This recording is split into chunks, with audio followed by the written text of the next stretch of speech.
Jacques, chapitre 1er, versets 1 et 2, nous lisons. Jacques, serviteur de Dieu et du Seigneur Jésus-Christ, aux 12 tribus qui sont dans la dispersion, salut. Mes frères, regardez comme un sujet de joie complète les diverses épreuves auxquelles vous pouvez être exposés. Verset 5. Si quelqu'un d'entre vous manque de sagesse, qu'il la demande à Dieu, qui donne à tous simplement et sans reproche, et elle lui sera donnée. Amen. Est-ce que tu peux dire à ton voisin bon appétit? Alléluia. Amen. Le thème sur lequel je parle ce matin, c'est quand tu mens. Quand tu mens. Amen. Vous savez, j'ai dû chercher beaucoup pour trouver un thème comme ça. Parce qu'en ce qui concerne les thèmes, je ne suis pas un spécialiste. Mais j'ai fait l'effort de chercher un thème qui peut te permettre de retrouver la pensée du message.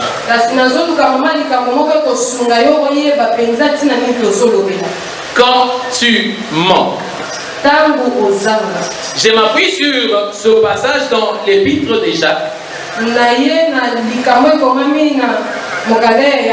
Et vous savez, Jacques, dans la parole de Dieu, il est considéré comme une des colonnes de l'église.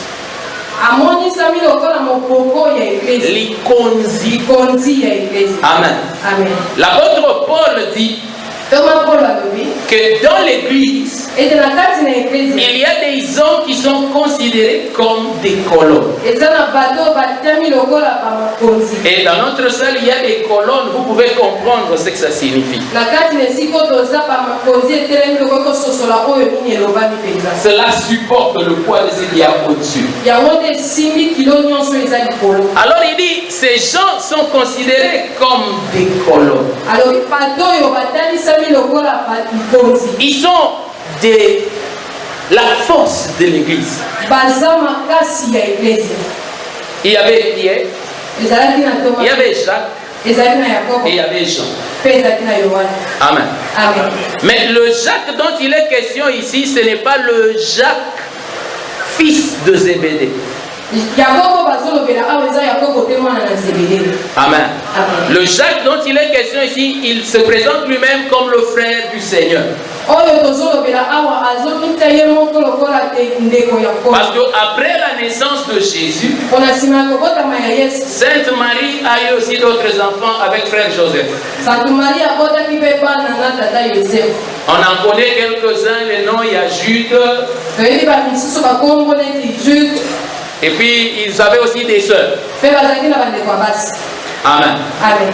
Sainte Marie a eu des enfants. Avec papa Joseph.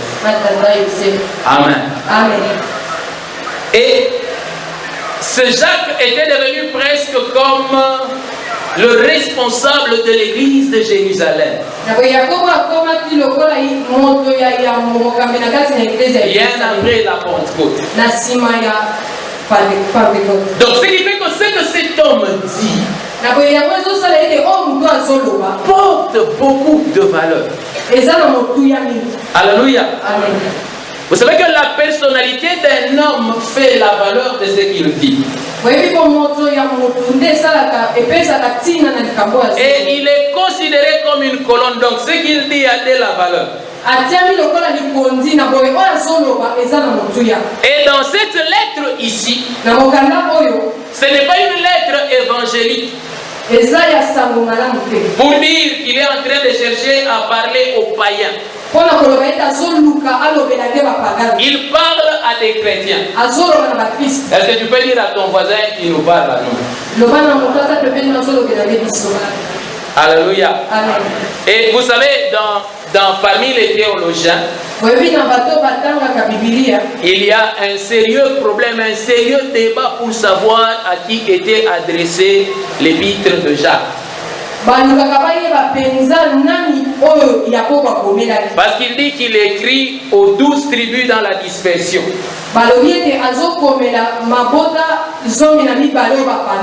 Mais pourtant, à cette époque-là, les 12 tribus ne recevaient pas ce qui concerne le Seigneur Jésus.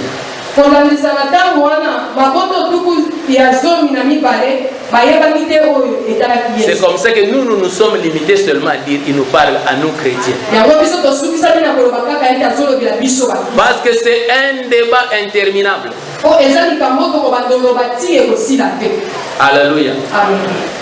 Alors, dès le début de sa lettre,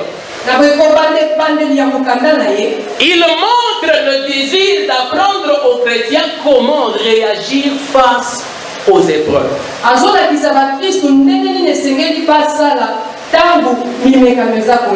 Les épreuves, c'est des temps très compliqués qui arrivent dans la vie de croyants. Une situation difficile. Et qui ne correspond pas ni aux attentes humaines comme ça, ni même aux bénédictions que la foi promet. Alléluia. Chacun d'entre nous, quand il se lève le matin et qu'il prie, qui prie en disant Seigneur, donne-moi la joie même lorsque je serai malade.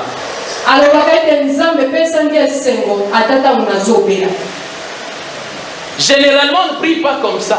Mais on prie en disant Seigneur, donne-moi la joie, enlève la maladie. Parce que les choses difficiles, nous ne les agréons pas. J'aime bien dans le livre de Job, quelque part Job dit ceci.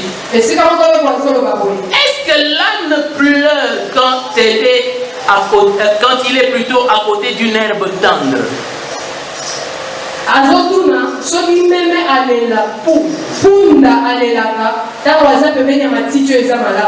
Alléluia. Vous savez, avez-vous déjà vu quelqu'un dans une voiture climatisée en train de se plaindre qu'il fait chaud à Kinshasa?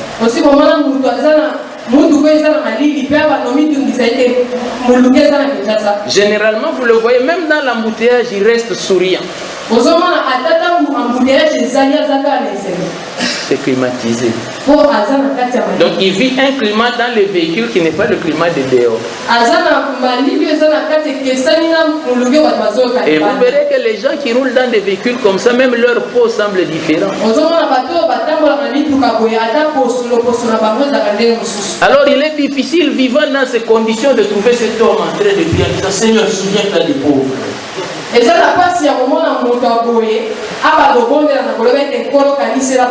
Il semblerait qu'un riche à Brazzaville,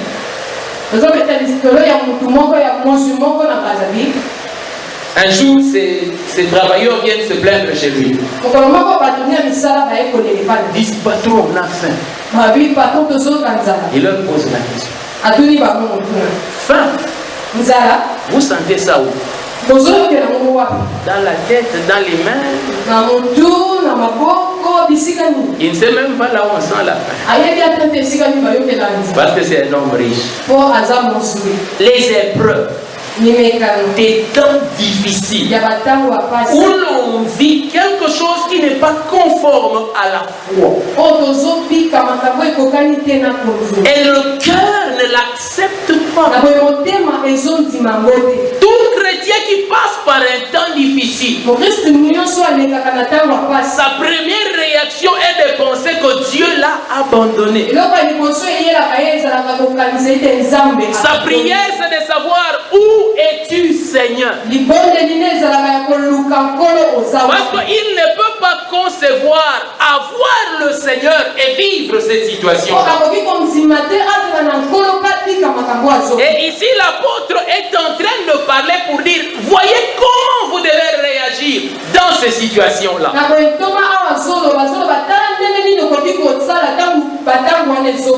Dans le psaume 91, Il est écrit ceci. Que celui qui est sous l'abri du Très-Haut repose à l'ombre du Tout-Puissant. Quand tu es sous l'abri du Très-Haut, on se repose. Et vous savez, pendant le repos, un homme n'aime même pas que les moustiques viennent déranger le repos.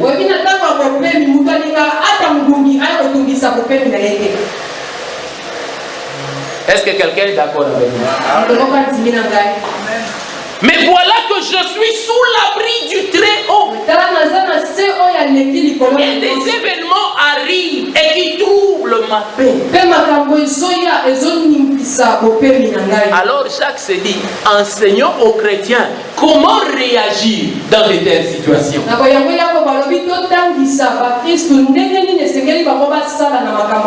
que vous le vouliez ou pas, ces situations-là arrivent.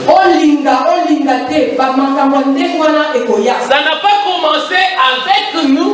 Ça a commencé depuis très longtemps.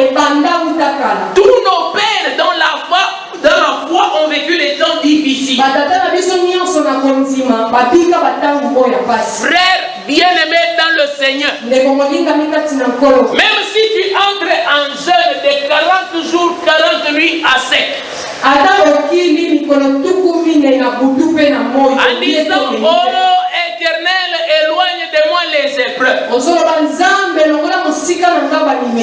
il t'exaucera en te donnant encore plus d'épreuves. Parce qu'il y a des choses auxquelles nous ne pouvons pas échapper. Vous trouvez des chrétiens en train de te dire, ces jours-ci il y a beaucoup de combats, il faut que j'entre en prière. Et sa pensée, c'est que quand j'entrerai en prière, il n'y aura plus de combats. Frère, tu te trompes. Je vais te dire la vérité. Tant que tu vivras ici-bas, après un combat, il y en aura un autre. Tant que nous serons ici-bas, il n'y a aucune prière que tu es capable de faire qui va éliminer les sorciers de ta vie. Il y en aura toujours. Ils étaient là quand Jésus était là. Jésus est parti, il les a laissés. Pierre est venu. Paul est venu. Ils sont passés et eux sont toujours là. Mais alors, pourquoi est-ce que nous prions? Nous prions pour avoir la force de surmonter. Parce que les épreuves et les combats, c'est notre vie. Même ceux-là que toi tu regardes en disant leur vie sont bien, ils ont leur combat. Alléluia. Les épreuves, nous y passerons toujours. Et plus bas, l'apôtre dit ceci. Il dit, quelqu'un d'entre vous manque-t-il de sagesse? Si quelqu'un manque la sagesse, même un chrétien peut manquer la sagesse. Mais vous savez, c'est une affaire anormale. Je vais vous donner des versets dans les Écritures que vous irez lire à la maison, par lesquels qui démontrent qu'un chrétien ne peut pas manquer la sagesse. Premier verset. 1 Corinthiens chapitre 1 verset 30. La Bible dit ceci, que Jésus-Christ a été fait pour nous sagesse. Il a été fait, on l'a fait pour nous, sagesse. Jésus est sagesse pour nous. Et c'est là de la part de Dieu. Si Jésus a été fait sagesse pour nous, nous sommes sagesse. Amen. Amen. Dans le livre de Proverbes au chapitre 8, vous verrez qu'on y parle d'un homme qui s'appelle sagesse. Et dans ce même passage-là, on dit que cet homme-là était le fils de Dieu. Il était avec Dieu quand Dieu créait. Et il a été la première des œuvres de Dieu. Et dans l'épître aux Colossiens, Paul dit que Jésus-Christ renferme à lui tous les trésors de la science et de la sagesse.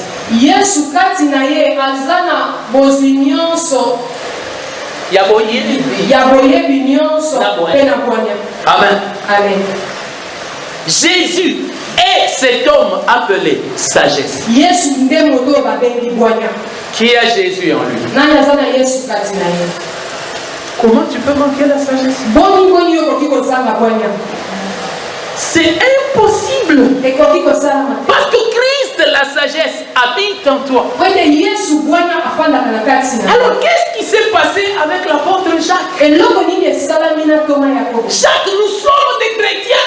Comment tu peux nous dire si quelqu'un manque la sagesse? D'abord, est-ce qu'il est possible qu'un chrétien manque quelque chose? Non. Ah, mais dites-moi amen, non. Amen. Un chrétien ne peut jamais manquer de quoi que ce soit. Ah, dites amen. Amen. C'est la parole de Dieu. Premièrement, l'Éternel est ton berger. En Christ, Dieu est ton berger. Jésus est ton berger. Il dit même, je suis ton bon berger. Je ne manquerai de rien. Psaume chapitre 23, verset 1.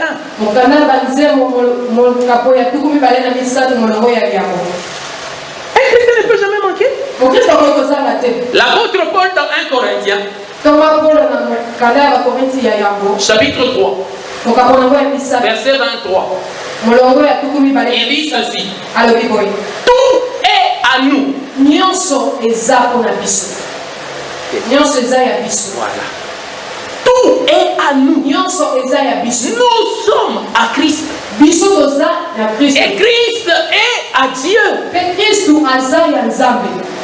Tout est à nous. Donc nous ne pouvons pas manquer. Amen. Amen. Oh, mais dites amen. Amen.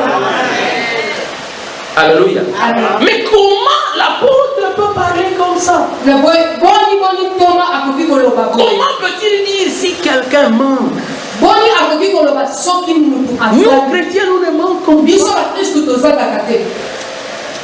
C'est à ce niveau-là que pour comprendre, il y a une vérité qu'enseignent les Saintes Écritures. Ce qui est écrit et ce que nous vivons. Non, et ce que nous vivons. C'est deux choses. Ce qui est écrit et ce que nous vivons.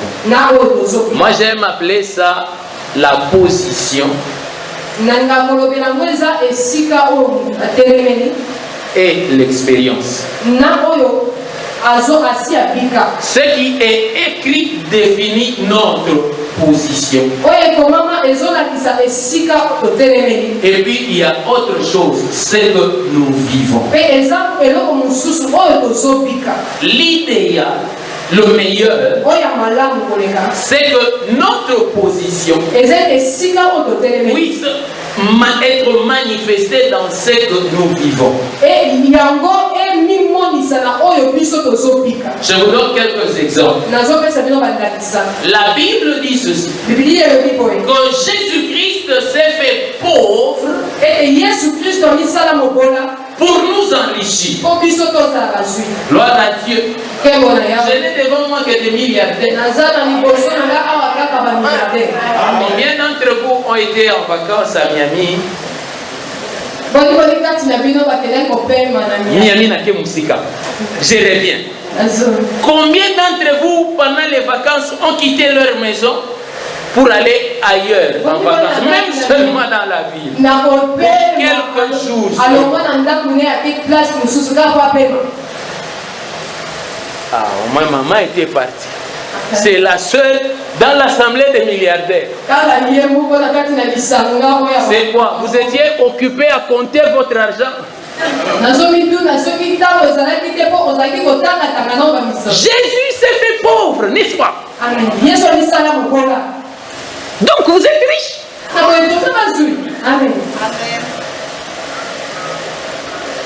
Combien ont parqué un véhicule à l'extérieur?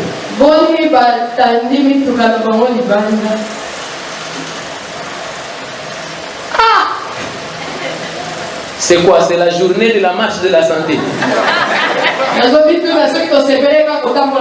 Vous allez récupérer les véhicules demain.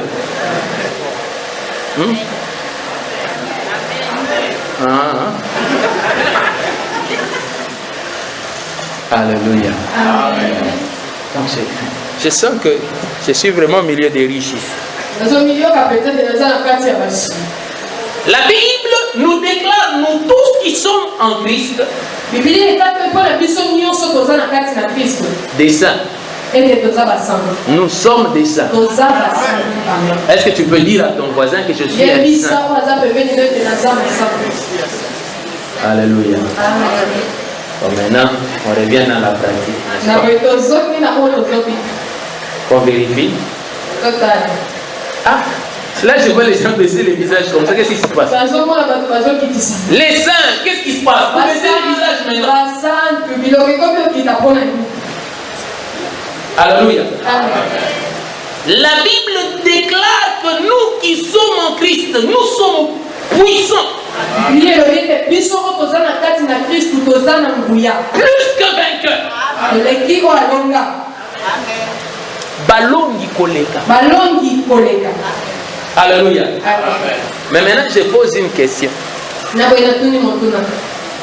Est-ce que c'est vrai que tous les jours nous dormons depuis le début jusqu'au matin?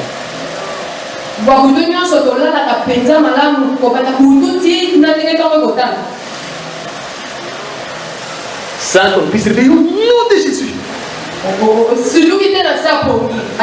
Je chasse. Mais plus que vainqueur. Qu'est-ce qui se passe? Alléluia. Il y a autant de situations comme ça dont on peut parler, dans lesquelles la position n'est pas conforme à l'expérience. Alors l'apôtre, quand il dit si quelqu'un manque,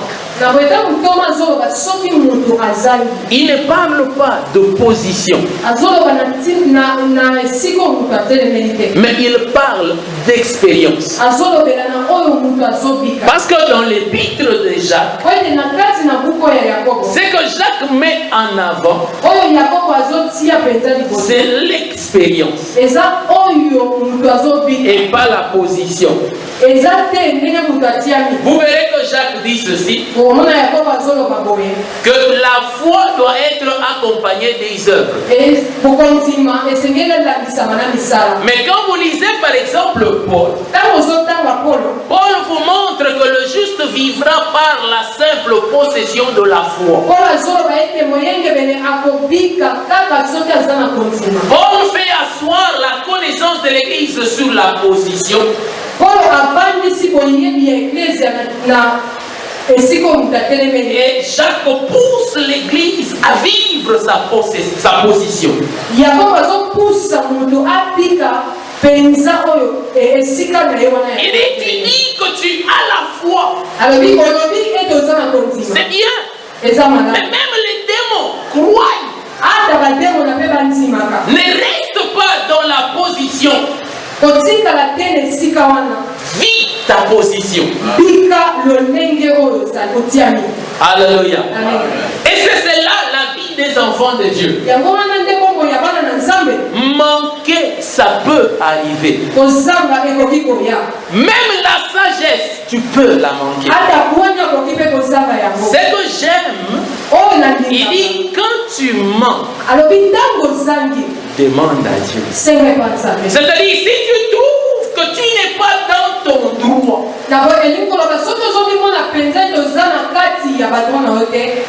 dans ce que tu devais avoir, tu n'as pas ça. Quand tu constates ça, prier et demande à Dieu. Ce qu'il dit là est conforme à ce que disait déjà le Seigneur Jésus lui-même. Dans le livre de Luc au chapitre 18,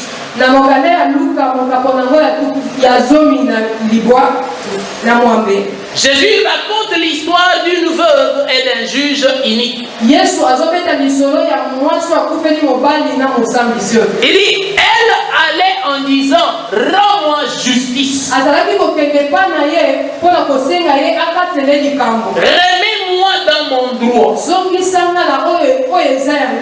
Quand tu manques, retourne vers Dieu.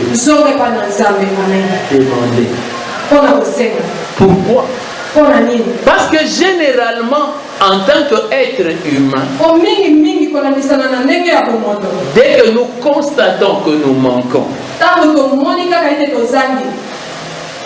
les inquiétudes commencent. Les soucis continuent. Il y a des insomnies. Alléluia. Amen. Qui n'a jamais connu ça? Même les enfants.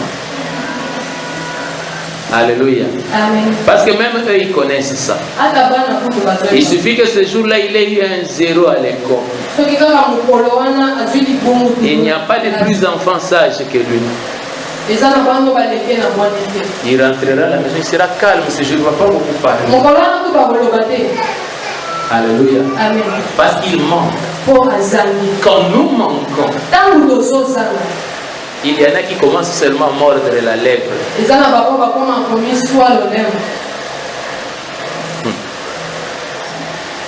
Vous pensez que c'est parce qu'il a faim. Dans son manque, il se plonge dedans. Il fait des réflexions et des méditations. Et au lieu de lire le livre de Jérémie, il ouvre directement le livre après Jérémie.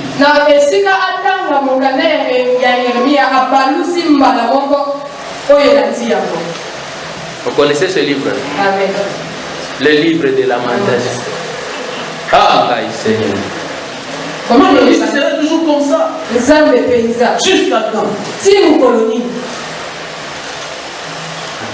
Jusqu'à quand, ma vie? Wabio, Zambe, Yabodima Nanga, Namituni Zambe. Alléluia. Amen. Mais est-ce que c'est là ce que Jacques recommande? Non. Alléluia. Amen. Mais c'est une tendance naturelle que nous avons. Or, en Christ, nous sommes appelés à abandonner notre nature et à revêtir celui que la Bible appelle l'homme nouveau. En tant qu'homme nouveau en Christ, quand tu manques, prie, demande à Dieu. Mais lorsque tu manques même l'exaucement, mais c'est un manque encore. Donc pour tous les manques, il faut prier. Quand je manque l'exaucement, je demande l'exaucement. Et quand je n'ai pas reçu l'exaucement, l'exaucement, je demande l'exaucement. Amen. C'est cela la réaction du chrétien. Quand il ment, il demande. Alléluia. Amen.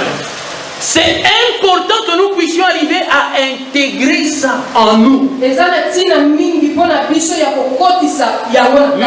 en tant que chrétiens, nous sommes très mal préparés à manquer.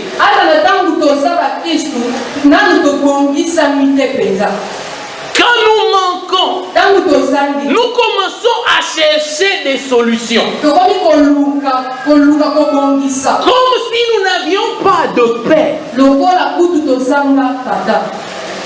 Comme s'il n'y avait pas Dieu dans nos vies. Je le répète. Aussi vrai que nous sommes chrétiens, on peut quand même manquer. Alléluia. Amen.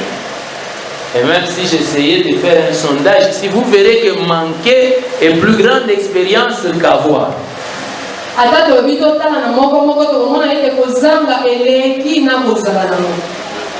Alléluia. Amen. Mais il dit quand tu manques.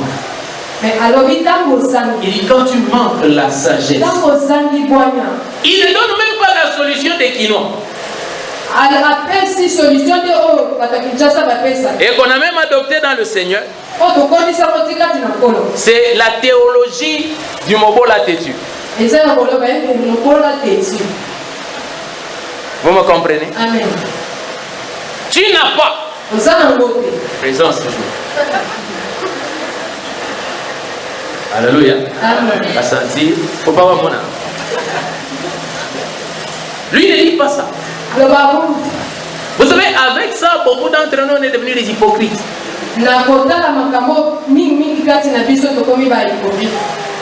Jacques dit, quand tu mens, demande. Ah, parce que c'est lui qui demande toujours en bas. Est-ce qu'un chrétien a peur d'être en bas? Il sait qu'il est en bas. On va prendre le temps pendant cette semaine de parler en profondeur sur ce domaine-là. Quand tu manques, manquer dans ta vie. Alléluia. Amen. Mais je te donne déjà la solution à tout ce qu'on va dire. Il faut demander. Manquer, on va parler de manquer. Ce sera l'évangile de manquer. Pas de la prospérité cette fois-ci. Vous savez, je termine par là. L'expérience n'annule pas la position.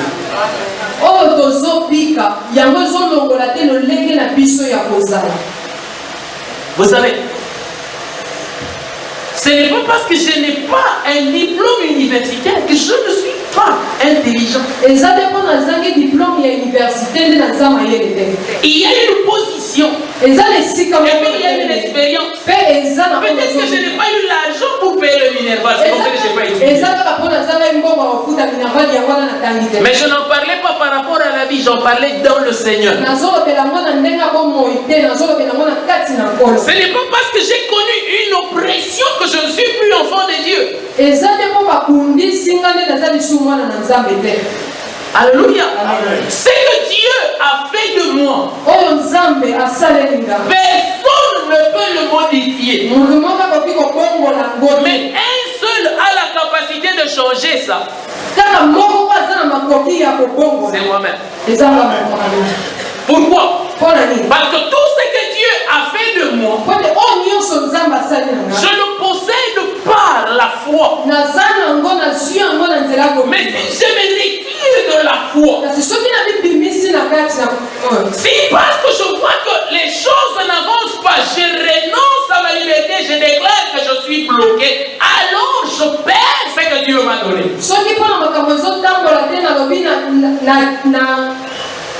Nakangami. Nakangami. Nakangami. Je perds ce que la foi m'a donné. Je suis béni. Mais je rentrerai peut-être après le culte à pied. Et vous savez ces choses-là telles qu'elles sont. Quand je serai en train de rentrer tout fièrement, rempli de foi à pied.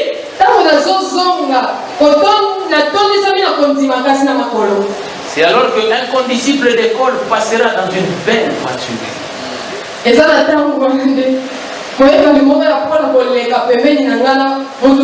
J'étais toujours avant lui en classe.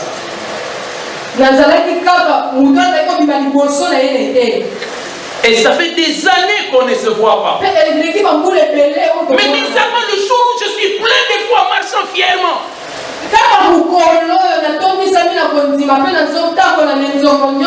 là il passe.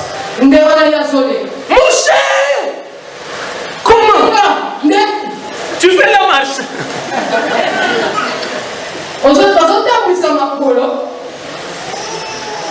Alléluia. Vous savez quand il faut répondre à des questions comme ça. Là tu regardes la personne. Et puis c'est tout. Alléluia. Est-ce parce que je marche à pied, lui est dans le véhicule, est-ce qu'il est béni et moi je ne le suis pas?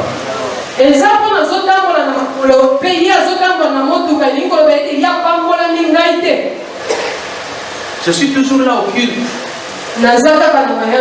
Et alors il y en a qui se lèvent dans les cultes qui font comme ça.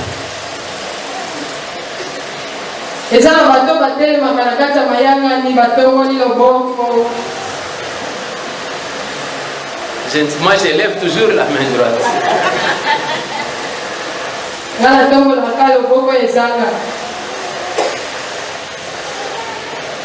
Est-ce parce que eux ils ont l'anneau, moi je n'en ai pas, que je ne suis pas béni?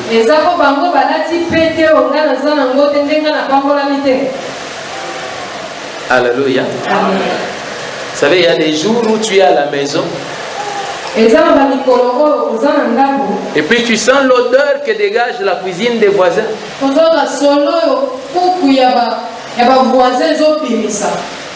Et c'est généralement les jours où chez toi tu manges des choses qui sont inodores.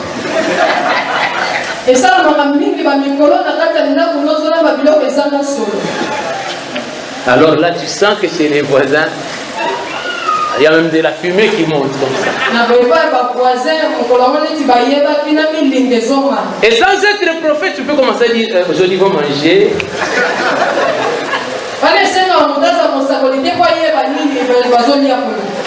Alléluia. Mais est-ce parce qu'ils ont mangé que tu n'as pas mangé que ça change ce que tu es? Mais pourtant souvent quand nous manquons, nous oublions notre position. Ça n'a pas commencé avec nous. Hein? Quand vous lisez le psaume 73, même cet homme spirituel d'Azaph est en train de dire, quand j'ai regardé le méchant, j'étais sur le point de glisser. Alléluia. Amen. Je vous dis, dans toute la Bible, c'est rempli de plaintes des gens quand ils manquent.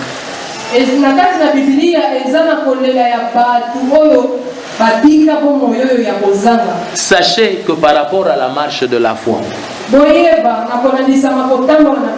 il existe la position, il existe l'expérience. La position est un don de Dieu. Et dans le don de Dieu, il a pourvu à tout. Et nous ne manquons de rien. Mais dans notre expérience, on ne le vit pas. Alors Jacques dit, Quand tu te rends compte que ce que tu vis n'est pas conforme à ce qu'on a fait de toi, demande. Alléluia. Amen. Moi j'ajoute, comme serviteur de Christ aussi, ne renonce pas à ta position parce que ton expérience ne le manifeste pas. Ce n'est pas parce que je n'arrive pas à prier 5 heures que je ne suis pas puissant. Même avec 2 minutes de prière, je reste puissant. Parce que ma puissance est un don de Dieu. Alléluia. Alléluia. Est-ce qu'on peut s'arrêter là pour aujourd'hui et que tu le retiennes comme ça? Quand tu manques, demande. Demande à Dieu. Il demande à Dieu qui donne à tous. Dieu ne peut pas refuser de te donner. Alléluia. Dieu donne à tous. Et cet apôtre ajoute sans reproche. Dieu n'est pas du genre à dire ah, tu reviens encore.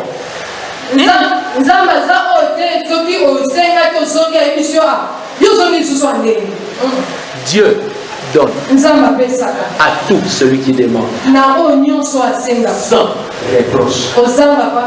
Manquer, ça peut t'arriver. Est-ce que tu peux dire au voisin que même toi, ça peut t'arriver de manquer?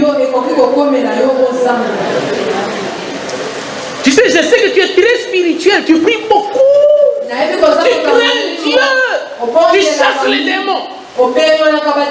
Mais malgré ça, tu peux. Mais quand tu manques, ne pousse pas des cheveux blancs.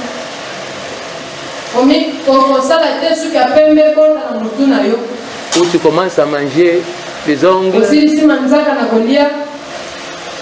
Là, tu ne te peignes pas, tu ne te laves pas. Je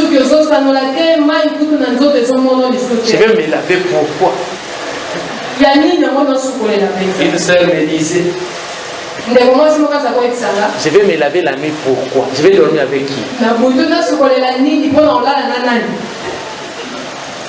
Frère, on se lave pour sa propre propriété. Donc si tu tombes sur quelqu'un qui ne se lave pas la nuit, donc toi aussi tu vas commencer à ne plus te laver. Mais fais attention si vers 4h, 5h il te réveille.